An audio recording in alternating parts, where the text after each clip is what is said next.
บายดีดูปลากับของปลาแก้วป้าก็อ้อยตาดำไปเอาไปตัวนี้นะไม่มาแย่ใส่นี่ต้องบริยินบริชัดเจนตรงนี้กะสีแป้งก็มาพังเสียดายที่สุดกล่องสบายดีพ่อแม่พี่น้องสบายดีตอนแรงนะตอนนี้นะเวลา3 โมงผมพังกับบ่ได้ไปใส่เพราะว่าตรงนี้นะฝนตกตลอดไปหากินบ่ได้นะไปหากินจนลายแบบชาวบ้านเขาใส่เบ็ดใส่หม้องส่วนทางบกนะเขาไปบ่ได้เพราะว่าของดินถ้าว่าทึกฝนตกนี่มันบ่แตกนะของดินก็เลยแบบบ่ได้ไปทางใดว่าสิพาเอาปลาขึ้นห้วยก็บ่มีเวลาเทื่อตอนนี้แบบกองกูปลูกก็มีปัญหาแล้วกองกูปลูกบอลได้ยินเสียงบอลบ่ได้ยินนะเพราะว่าเสียงบ่ได้ชัดเจนปานใดไม้น่ะมีอยู่ไม้ผู้ใหญ่ใจบุญเพิ่นฝากมาให้แต่แบบว่าคันเฮาใส่ไม้นี่ยานแบบไม้ถึกนำยานแบบไม้อีกตายนะแบบเสียดายนะเพราะว่าตอนนี้มันฝนตกหนักไปใส่บ่ได้ก็มีแต่อยู่เฮือนมื้อนี้บ่ฟังก็สิถ่ายให้พ่อแม่พี่น้องได้เบิ่งแกงหน่อไม้นะกินกับครอบครัวนี่บ่ฟังเฮ็ดบิ๊กนี่กับเมียหลายๆอยู่แต่เขาเจ้าบ่ได้ซื้อแล้วนะเขาเจ้าปิดมื้อเช้านี้นะสุดท้ายนี่ก็สิทิ่มแหละนี่กินก็กินบ่เบิดเพราะว่ามันลายอะไรนี่นะเบิ่งนะ3นี่จนเต็มเลยประมาณ8 โลแหละนี่เฮ็ดบิ๊กแล้วก็ออกใหม่ๆบางคนนะเอิ้นเฮ็ดบิ๊กบางคนก็เอิ้นเฮ็ดคมนั่นลายอยู่อยากเลยอยากอ้อยผัดเลยจ้ะแกงหน่อไม้ได้เฮ็ดนี่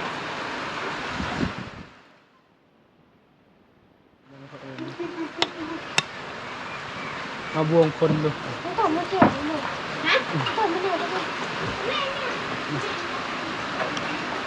จะเจาะน้องอะไร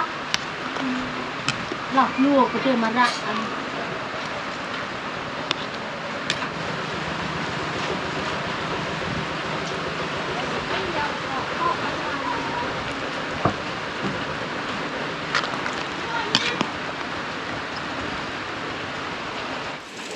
ต้มยังสาวหลัง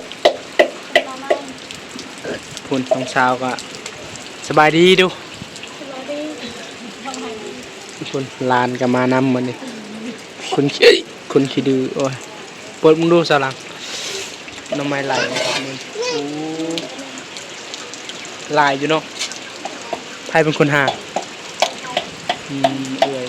เอ้ยกับน้องสาวพามากระบอกบ่คุณ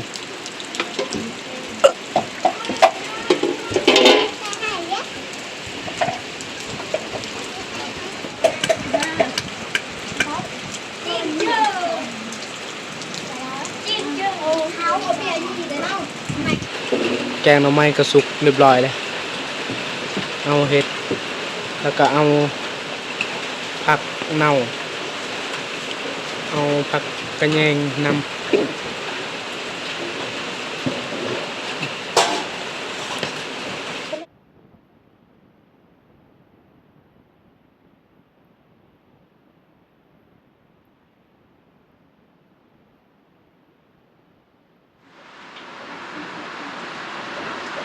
มาเด้อพ่อแม่พี่น้องมากินข้าวน้ำกันตอนนี้เนี่ย4 โมงแล้วมากินข้าวเช้านั่นแต่ละคนพากันไปหาเฮ็ดขายนะแต่ก็เขาเจ้าปิดแหละ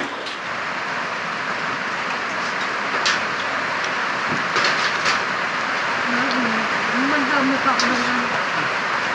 มันจะเป็นแพร่กระเด็นเนี่ยหน่อยจาน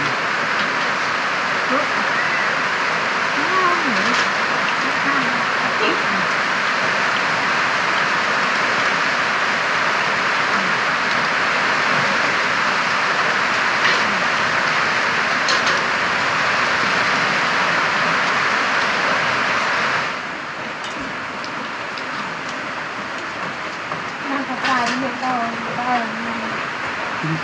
มีเรา ก็ได้ ตั้งแต่ออกแรกเลยต้องนอนดูเอาน้ำเดือดหน้าห้องมีการซ้อมหน้าห้องนั่งเป็นอย่างนั่งแต่ได้เด็ดเนี่ยไม่ได้ใช่เนี่ยอะไรเนี่ยนะไม่ขาดเป็นของอ้อมของ ตัวนี้เขาจริง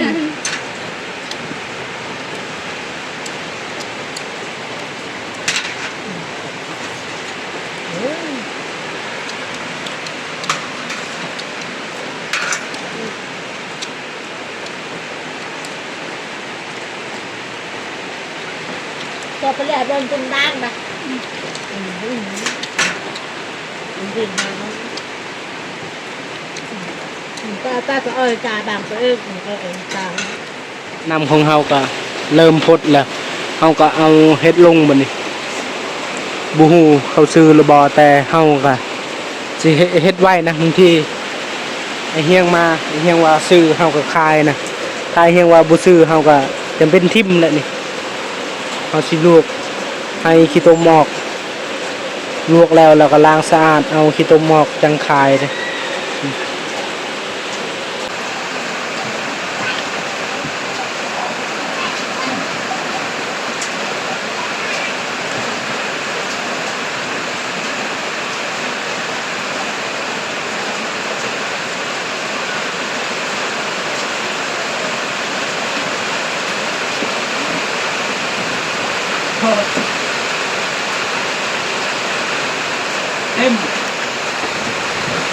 เรียบร้อยแล้ว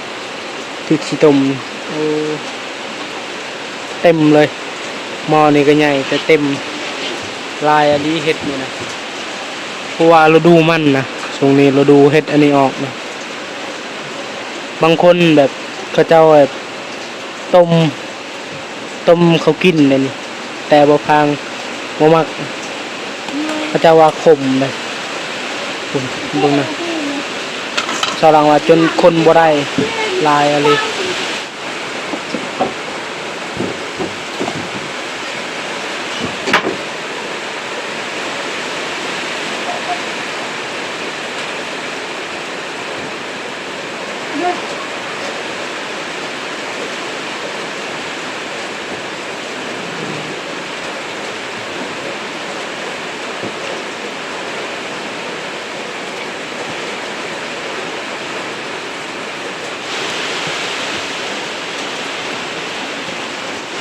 เต็มเลยตรงนี้ก็แม่นป่ะแม่นคุณเอาได้คุอันนี้นะเต็มแล้วยังที่คุนี่คุณสลังก็เอาเห็ดลงอีกได้เอาพังเอาลงกินนี่แบบเลือนะจนคนบ่ได้แล้วก็มันพดบ่ได้นะก็เลยเอาออกก่อนลวกแล้วแบบนี้นะมันเป็นเขาล้างก่อนนะ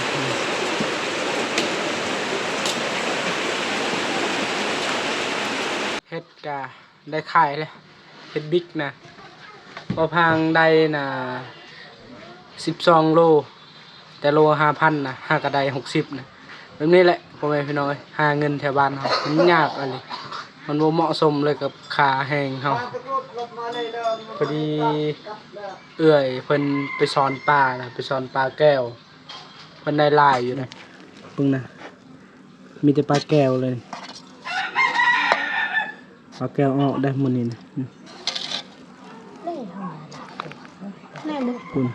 ปลากระเดิดปลายังเกินบุกอย่าไว้เดินนอนมาตายตอนเลยมันจะปลามาไม่ตายได้ลายอยู่มีปลาขับคล้องมีกุ้งพร้อมปลาที่สุดก็คือปลาแก้วแหละกระปูนี่คือจะเป็นปลากระทงและทำบึงตั้มบอลประลงเล็มไปว่าปลาสกางลายอันนี้แบ่งสิแบ่งนะเพราะว่าเอื้อยนะเอื้อยอ้ายกับเอื้อย เบาพางนะ เพราะว่าถึงหนักเลยก่อน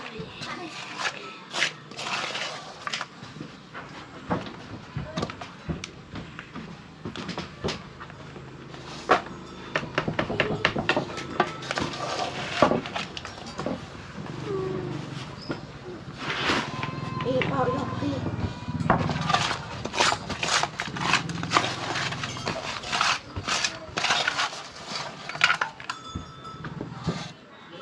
ตุ่มด่างทางกลางนะเริ่มชุดๆทางกลางอย่าตอบมอง คนนั้น อย่าตอบมองก็ผิดมองก่อนก็ดาวปูตราดังสัก อะไรมันทำเนี่ยมีส่วนอะไรมันทำด้วย ta cho cái làng tại hiện đây นี่ nhiều หนูก็บ้านเนี่ย แม่ในโดมในกระดม nãy ra riêu là หนูจะเรียน ê có đại nó là cái ra เดินตรงแล้วก็เอ็กซ์ไป chưa mà มันจะยันอ่ะ ta bằng phật กับ rồi ตั nó ว có เหมือน ê ที่โยนอ้อยอ่ะ à chú nó bảo tay ra hả กับตัวที่มันอ้อย ừ mà muốn ta con นี่คืออะไรทุกวันทุกเจ้า ปลากับคลองนี่นะปลาแก้วตัวปลานี่มันมันอะไรนี่เขาเลือกเนี่ยปลานี่บางทีเขาแบบนึ่งก็ได้นี่ปลานี่ส่วนปลานี่นะบางคนนะเขาเฮ็ดส้มนะนี่เอาพ่อแม่พี่น้อยหลังจากตึกแห่บ่พานกับสีแจงให้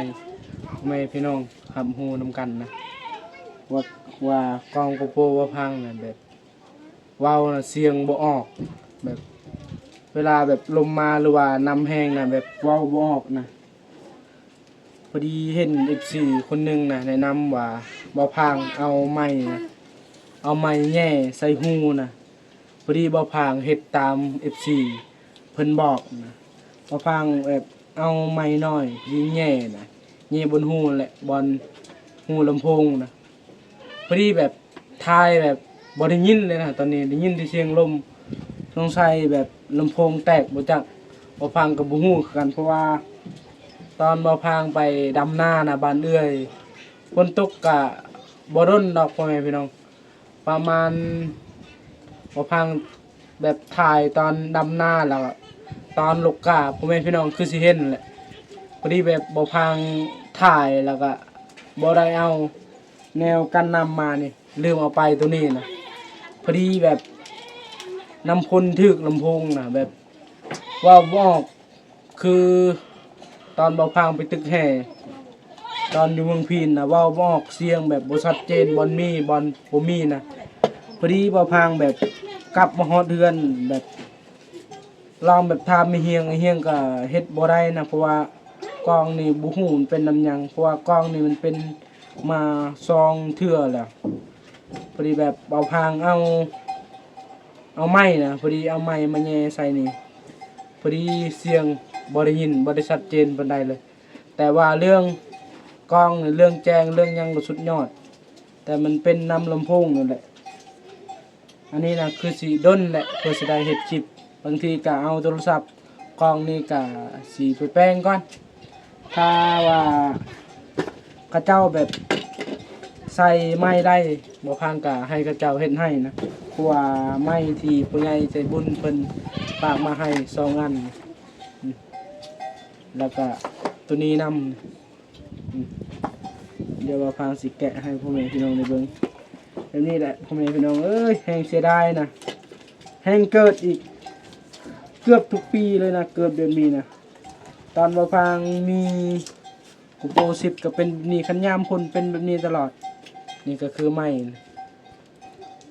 ผู้ใหญ่เพิ่นซื้อให้นะถ้าว่าแบบนี้นะคันเอากูโปถ่ายแบบเสียงบ่ได้ยินนะยินแต่เสียงลมตอนนี้นะแบบยานแบบมันแตกนะบอลเก็บเสียงนะเสียงลมเสียงหยังบ่มีเลยมีแต่ให้เขาเจ้าแป้งนะหรือว่าไผฮู้ก็แนะนำได้เด้อพ่อแม่พี่น้องเพราะว่าบ่พังเสียดายที่สุดกล้องนี่นะอุปกรณ์กล้องกูโปก็ คุบเบิดเลยนะมีแบตหลายก้อนนะแล้วก็แนวสากแนวหยังก็มีคุบผู้ใหญ่ใจบุญเพิ่นให้เนี่ยสุดท้ายก็ใส่งานบ่ดนตากฝนซื่อๆก็เพ่บัดนี้ปกติกองนี่กันน้ำอยู่แล้ว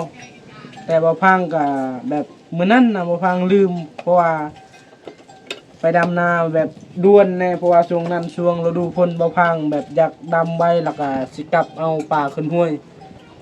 สุดท้ายก็กองโกโปมีปัญหาโอ้แม่พี่น้องเอ้ยท่อเลยตอนนี้นะมึงยังใหม่อยู่บ่มีบอลแตกบ่มีมันยังเลยนี่พุ่นถ้าว่าเปิดได้เรื่องเปิดนี่ได้ทายยังก็ได้ปกติแต่เสียงบ่โอเคนี่นะพุ่นเป็นนี่ถ้าว่าเฮาเว้าแบบบ่ได้ยินเสียงเฮาแบบได้ยินแต่เสียงลมน่ะลมพัดแบบนี้น่ะบ่ฮู้สิเฮ็ดแนวใดบัดนี้ถ้าว่าใส่ไม้ได้ก็สิใส่ไม้แหละพ่อแม่พี่น้องเอ้ยใส่ไม้นำโกโปไม้นี่ตัวนี้มันเป็นไม้น้อยนั่นแล้วก็ตัวนี้มันเป็นไม้ใหญ่ก็สิประมาณนี้แหละพ่อแม่พี่น้องเอ้ยกองโกโปเขาว่าใช้งานบ่ได้แล้วมีแต่แป้งถ้าว่าไผฮูแป้งนี่บ่ฟังก็สิให้เขาเจ้าแป้งนะเขาเจ้าแบบเปลี่ยนลำโพงใหม่แล้วก็อนามัยนะบางทีถึกเปิ้นอยู่ในก็มีนะบางทีแบบนี้แหละพ่อแม่พี่น้องเอ้ยเฮาไปหากินเฮาแบบอนามัยตลอดนะกองนี่แต่มือมันเกิดนะนี่บนนี้แหละเสียงคันเฮาทายได้ยินแต่เสียงลมคือแบบลมแห้งนะแบบนี้ก็สิแจ้งแบบนี้แหละพ่อแม่พี่น้องเอ้ยถ้าว่าใส่ไม้ได้ก็สิเอาไม้มาใส่นะเพราะว่านี่แนวใส่ไม้ก็มีครบแล้วก็ไม้มีซองอีกแบบนี้แหละพ่อแม่พี่น้องมีแต่แจ้งให้พ่อแม่พี่น้องให้รับรู้นำกันนะเพราะว่าช่วงนี้ก็ไปใส่บ่ได้แล้วแบบอยู่บ่ม่วนนะแบบอุปกรณ์หาเงินของเฮาแบบมีปัญหานะก็เลยแบบท้อแต่ก็ยังมีโทรศัพท์อยู่บางทีก็เวลาเข้าป่าก็สิเอาโทรศัพท์ถ่ายนะเรื่องว่ากองนี่เขาเจ้าแปลงเขาเจ้าก็แปลงได้แถวบ้านแต่สลายแบบเขาแป้งบ่ละเอียดนะบางทีแบบเขาแป้งบ่ดีบางทีก็นำยังเข้าได้อยู่เลยแบบในใจบ่พังอยากแปลงอยู่ไทยนะเพราะว่าอยู่ไทยเขาเฮ็ดแบบละเอียดเลยแล้วก็เขาเฮ็ดงามซ้ำเก่าถึงสิแพงอีหยังก็บ่พังก็อยากเปลี่ยนนะเพราะว่าสิทิ่มก็บ่มีเงินซื้อไม้แล้วก็กองนี่เป็นกองแบบแกงแล้วก็ดีนะแล้วอุปกรณ์ก็ครบทุกอย่างเลยก็เลยแบบแปลงพ่อแม่พี่น้องแบบเพแต่ลำโพงนะแนวอื่นบ่เพถ้าว่าเขาเปลี่ยนลำโพงใหม่เสียงก็โอเคเลยเอ้าแม่พี่น้องสำหรับ EP นี้ก็สิบ่มีหยังหลายนะก็มีแต่ให้พ่อแม่พี่น้องได้รับได้ฮู้ว่าสาเหตุกองนี่นะแบบว่าบ่ออกเสียงบ่ออกนะแบบลมนะพอดีบ่พังเอาไม้นั่นแหละเอาไม้มาแย่บางทีแบบบ่ได้ยินเสียงเลยนะตอนนี้แบบบ่พังทายเบาหยังก็แบบเสียงบ่ออกเลยได้ยินแต่เสียงลมเอ้าสำหรับ EP นี้ก็สิบ่มีหยังหลายก่อนอื่นก็ต้องใจพ่อแม่พี่น้องที่เป็นกำลังใจและเป็นห่วงเป็นใยนะคลิปหน้าพบกันใหม่พ่อแม่พี่น้องว่าเฮาสิไปทางใดสำหรับคลิปนี้ก็ต้องขอบใจหลายๆ